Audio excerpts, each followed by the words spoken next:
नड्डा ने वसुंधरा राजे सिंधिया के विरोधी को दिया बड़ा इनाम। वसुंधरा विरोधी नेता को राज्यसभा भेजेगी बीजेपी। घनश्याम तिवारी बोले, वसुंधरा से नाराजगी पुरानी बात, अब हम एक साथ। वसुंधरा को बीजेपी का सख्त संदेश, उनके नाम पर नहीं होगा विचार। बीजेपी में वसुंधरा का अध्याय अब खत्म हो गया है। बीजेपी आलाकमान ने वसुंधरा को संकेत दे दिया है कि वो अब बीजेपी की ओर से सीएम उम्मीदवार नहीं होंगी।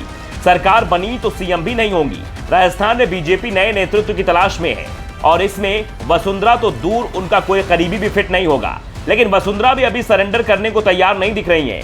राज्यसभा चुनाव में उन्होंने अपने करीबी को दिल्ली भेजने की तैयारी की थी। वसुंधरा आलाकमान पर दबाव बना रही थी कि उनकी पसंद का ध्यान रखा जाए, लेकिन बीजेपी हाईकमान ने साफ साफ कह दिया कि उनकी पसंद नहीं चलेगी। जो सबकी पसंद होगा वो ही उम्मीदवार होगा। और जब बीजेपी की ओर से राज्यसभा उम्मीदवार का ऐलान हुआ तो वसुंधरा खेमा हैरान रह गया, क्योंकि बात पसंद और नापसंद की नहीं थी। बीजेपी ने जिसे उम्मीदवार बनाया वो पार्टी में वसुंधरा विरोध का सबसे बड़ा चेहरा माना जाता है। राजस्थान में बीजेपी ने राज्यसभा के लिए घनश्याम तिवारी का नाम घोषित किया है।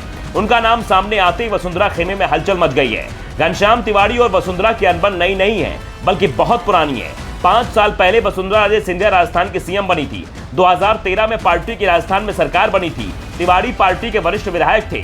सीएम पद पर उनकी नजर थी, लेकिन वसुंधरा से वो सीएम पद की लड़ाई हार गए। वसुंधरा सीएम बनी तो उन्होंने तिवारी को अपनी कैबिनेट में जगह तक नहीं दी, जबकि इससे पहले की बीजेपी सरकार में वो मंत्री रहे थे। यहां तक कि भैरव सिंह शेखावत जब राजस्थान के सीएम थे तब भी उन्होंने तिवारी को मंत्री बनाया था, लेकिन वसुंधरा ने उन्हें पूरी तरह से किनारे कर दिया, जिसके बाद तिवारी ने वसुंधरा खिलाफ मोर्चा ही खोल दिया। तिवारी के निशाने पर सिर्फ वसुंधरा ही नहीं थी, बल्कि जो वसुंधरा के साथ था वो सभी आ गए। यहां तक कि पीएम मोदी उस समय पार्टी के अध्यक्ष अमित शाह के खिलाफ भी तिवारी बोलने से पीछे नहीं हटते थे। उस समय वसुंधरा समर्थक मंत्रियों ने भी तिवारी के खिलाफ मोर्चा खोल दिया था। उन पर भ्रष्टाचार के आरोप तक लगा दिए थे, जिसके बाद तिवारी ने वसुंधरा के करीबियों को कोर्ट में घसीट लिया था। तिवारी ने वसुंधरा कैबिनेट को चमचों का दरबार और माफिया का अड्डा तक करार दे दिया था। पार्टी के अंदर खुद को समर्थन न मिलता देख 2018 में तिवारी ने बीजेपी से इस्तीफा दे दिया और भारत वाहिनी नाम से पार्टी बना ली, लेकिन चुनाव में उन्हें सफलता नहीं मिली। फिर वो कांग्रेस में चले गए, लेकिन कांग्रेस में भी तिवारी को सम्मान नहीं मिला, तो वो 2020 में बीजेपी में वापस लौट आए। तिवारी ने बीजेपी तो छोड़ दी थी, लेकिन खुद को वो संघ से दूर नहीं कर पाए थे और शायद इसलिए कांग्रेस भी तिवारी पर भरोसा नहीं कर पाई और संघ से करीबी अब तिवारी के काम आ गई। तिवारी ने जब बीजेपी छोड़ी तब सरकार बीजेपी की थी और जब कांग्रेस छोड़ी तब सरकार कांग्रेस की थी। मतलब साफ था कि तिवारी सत्ता के पीछे नहीं भाग रहे थे, बल्कि सम्मान की लड़ाई लड़ रहे थे और अब बीजेपी की ओर से उन्हें राजस्थान से टिकट थमा दिया गया है। तिवारी के नाम का ऐलान होने के बाद से ही वसुंधरा समर्थक खामोश हो गए हैं। उन्हें समझ में नहीं आ रहा कि पार्टी हाईकमान का इरादा क्या है। वैसे पार्टी हाईकमान तो चीख चीख कर बता चुका है कि वसुंधरा खेल खत्म हो चुका है। उनके समर्थक ये समझ नहीं पा रहे हैं। दूसरी ओर तिवारी अब फॉर्म में आ गए हैं। टिकट का ऐलान होने के बाद से ही वो पार्टी का धन्यवाद कर रहे हैं। बात जब वसुंधरा की आई तो उनके चेहरे पर मुस्कान दिख रही है।